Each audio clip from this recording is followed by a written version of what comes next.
What's up? It's me again, except I have a Mavic 2 Pro this time. Yesterday, we talked about the importance of getting eyeballs in your work, promoting yourself, and making more money, directly or indirectly, for flying drones, and how you can use video to promote yourself no matter what you do, or just to bring you more attention. We also talked about some of the fears that are stopping people from pursuing this more aggressively, which are, I don't think clients want to pay that much for me to film. I've gotten my drone out there and filmed, and now I don't know what to do with it. I don't know why my stuff isn't as good as what I see online, and I don't know where to begin. And the last one would be, I don't really see myself using video to make that big of a difference anyway. That's where we're going to start today with number 4. I don't see it making that big of a difference. Something you have to understand about everything I'm going to tell you in these videos, you can't expect to go post on Instagram or put a video on Facebook, 3 hours later with 50 views, somebody calls you up and says, holy smokes, I'm this guy who drives a Bentley and I have so much money, please come film my estate, here's $10,000. It just doesn't work that way. The same way you can't do 20 push-ups and then wonder why you're not ripped yet, even though we're absolutely all going to do that anyway. It's more like learning the routine to get in. So it's the diet, learning when to eat and what to eat and when to run and when to switch your weight routine up. And then 2 months down the line, when you see how far you've come and you start getting comments from people, you're going to look back and go, why didn't I ever do that from the beginning? I wasted so much time. I'm not talking about learning to get quality shots. You can learn that quickly. I'm talking about when you'll feel all the benefit of using all these other avenues to promote with video. And that comes from posting to social channels like Instagram or Facebook and tagging your location and giving a write-up of what you shot this on and why and how you got the shot. And that's mostly for other photographers and camera operators, but it also lets people know who potentially want to hire you that you're not just one of these accounts that repost other people's stuff and you actually got this shot yourself. You're the photographer. Do the same thing on YouTube. Give a description with your contact info and your website, especially if you only plan on making one big long video that's going to soak up views for years. Or you can post segmented clips from different sections of town or from different seasons, just in smaller increments, and these videos are like 30 to 45 seconds. This just makes you a consistent poster who's active online regularly. Google and other search engines love to see content, but what they love more is seeing consistent content. Absolutely make sure your name is on it in the description or the title.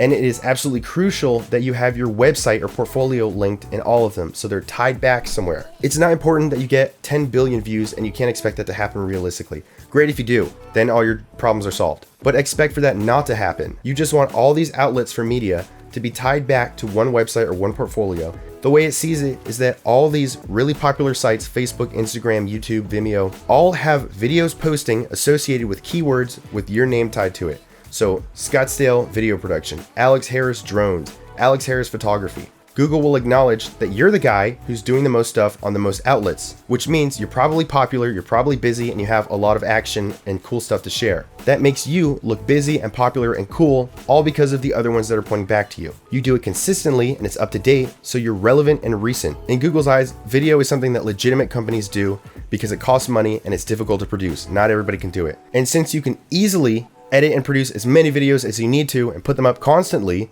you look like you're putting a huge effort into getting the word out about whatever you do. So you'll show up in search results for maps or images or actually just videos before normal results probably. This might not happen overnight, or maybe it will if you get a ton of views on a video. The point is something you should start putting work into now. If you want to go a little bit further, you could break down all that footage you filmed into 5 to 10 second little clips, just the cleanest, smoothest, nicest shots you have. Then take that footage online and sell it at stock footage sites. And 4K footage, which is what most drones do these days, goes from like $30 to $200, depending on the quality and how rare what you're filming is. I'm talking about a sunset, which everybody has, versus fireworks going off on New Year's with a forest fire going on in the background or something, I don't know, a tornado. But stock footage is a strange and fickle business. You might post 20 clips and 4 months later, none of them sell, but one of them sold 20 times. I don't know why buyers are just that way. That's the nature of the beast. But even still, this is a video-based website and you have content all over it with links back to your website. So again, you look more video-oriented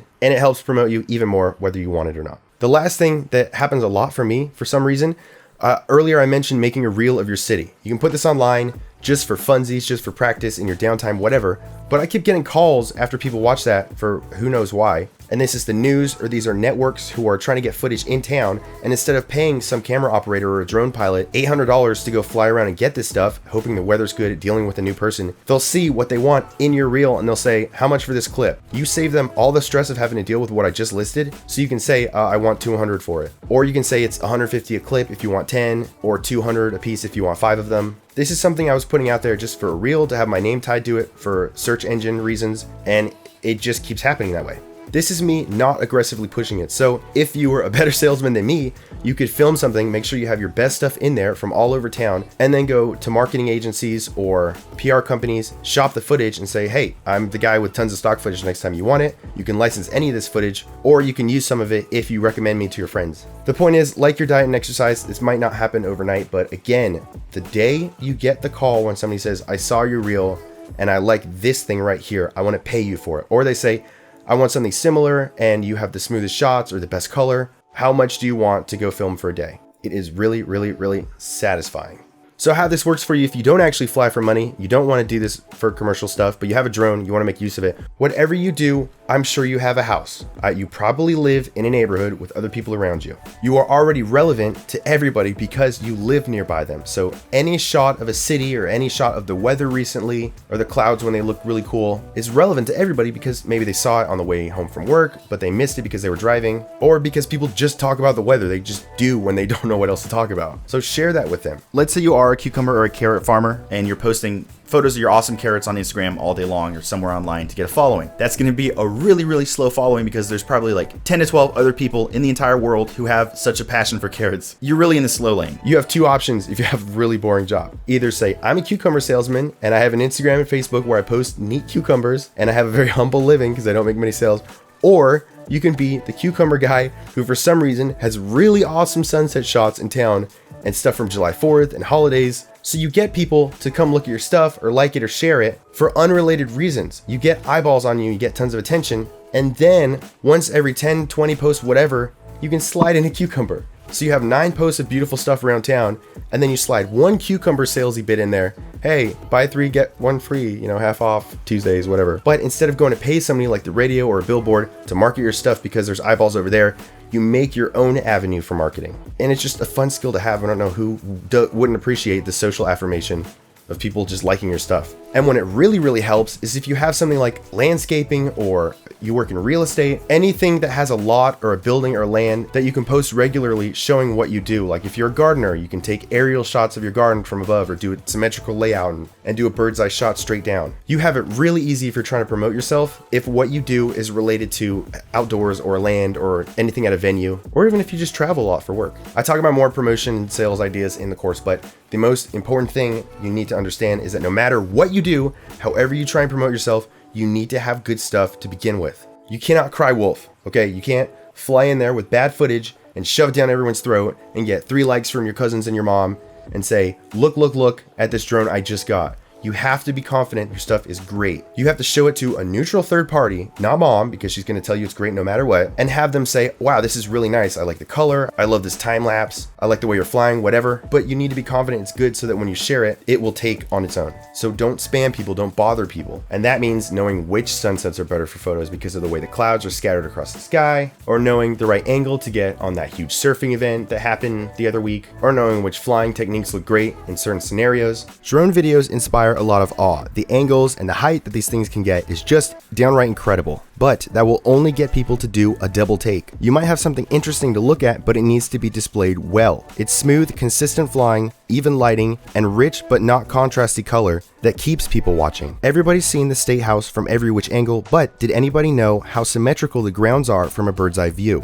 Find unique angles and show it well, and people will delightfully engage with you, but you have to make sure that you show it in all its full detail and color. But photos or videos of a landmark or something famous from a different angle that they haven't seen before is always a fast like from people. And right there is where I'm going to stop today's video, because that secret sauce is reserved for day 3, which is specifically on the application of how to do all these things. I'll also talk about my top things I look for when I'm hiring somebody or just gauging their experience, as well as a peek into our course with a free chapter on the 5 fast and easiest cinematic shots you can get that will up your game today and really aren't hard to do at all. Since you stuck around so long already, hopefully I'll see you tomorrow where we talk about this guy and how to change some settings to get it to work to its full potential and get you beautiful stuff.